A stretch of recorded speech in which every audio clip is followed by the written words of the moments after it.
Welcome to Burlap Teachers. Enjoy the video. In this video, I will show how to make truffles with silicone molds. First, let's prepare the ganache. You'll need about 8 ounces of good quality chocolate and 1/2 cup of heavy cream. Gently heat the cream until it just simmers, then pour it over your finely chopped chocolate.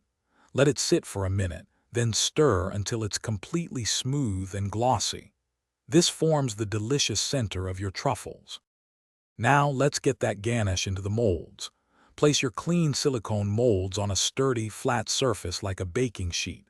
This makes them easier to move later. Carefully spoon or pipe your cooled ganache into each cavity, filling them almost to the top. Be precise to avoid mess.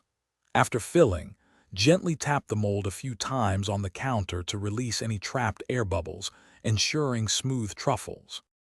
Once your molds are filled, it's time to chill them. Carefully transfer the baking sheet with the molds to your refrigerator. Let them chill for a minimum of 2 hours, or until the ganache is completely firm. This is crucial for easy unmolding.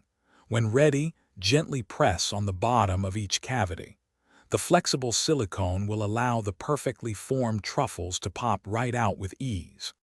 Finally, let's add some flair to your beautiful truffles. You can roll them in cocoa powder, finely chopped nuts, or colorful sprinkles for a festive look. For a more decadent finish, dip them in melted tempered chocolate. Store your finished truffles in an airtight container in the refrigerator for up to 1 week. Remember to check the description for a link to the Echo Dot smart speaker and other great deals to enhance your home. Thanks for watching. Consider subscribing if this video helped you.